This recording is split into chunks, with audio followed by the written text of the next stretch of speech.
What's going on, everybody? Old BVD with you again on Thursday, July 29th, 2010. Just 37 days until football time in Tennessee.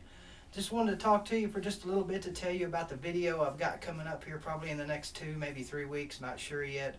But I'm going to do a preview on the Southeastern Conference, much like everyone else does, except I'll put my own spin on it. I'm going to talk about who I think is going to win each division, who I think is going to win the Southeastern Conference title, and inevitably who I think will win the national title.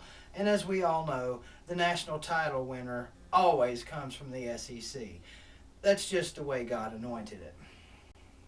Now this year, I'll go over the Tennessee Volunteers, the Florida Gators, the Georgia Bulldogs, the South Carolina Gamecocks, the Kentucky Wildcats, the Vanderbilt Commodores, the Alabama Crimson Tide, your defending Southeastern Conference and national champion, the LSU Tigers, the Auburn Tigers, the Ole Miss Rebels, the Mississippi State Bulldogs, and last but certainly not least, Bama Bills, Arkansas Razorbacks. Who's going to win the title this year? Is it going to be somebody different? I, for one, I'm kind of tired of seeing Alabama and Florida in the championship game every year. This year, I think there will be at least one different participant in that game. I won't tell you who I think that's going to be yet. I think there's going to be a lot of surprises in the SEC this year. I think Alabama will repeat this year. No, I don't. And I think any level-headed Alabama fan would admit that the chances of them repeating are very slim. Now, they've got the team to do it.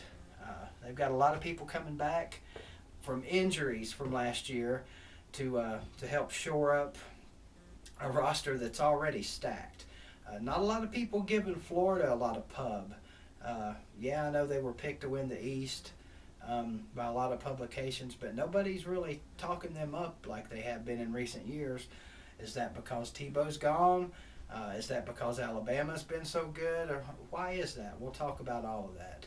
So you guys that watch my videos that aren't SEC fans, you might want to check this out because I'm going to try and put a different twist on it this year. I'm going to try and have a little bit of fun with it, but at the same time talk about some strengths and weaknesses of each team. I'm not going to give you a lot of stats. I'm not a stat guy.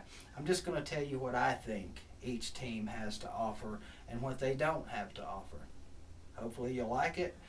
But if you don't, I'm sure you'll let me know in the comments. Anyway, guys, hope you guys have a great weekend. We're in the midst of summer. I don't know about you guys, but down here, school starts back next week. Wow, where the heck is the time gone? But the start of school signals one thing, the start of football. High school football is just right around the corner, literally less than 2 weeks here in Tennessee. 2 weeks from tonight, in fact, in the state of Tennessee, high school football gets started off.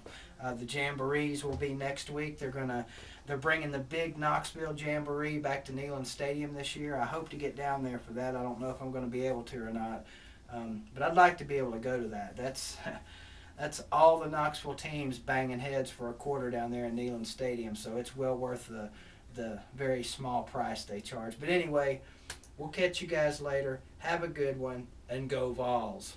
Since General Neyland stepped on campus, this is the winningest program in college football.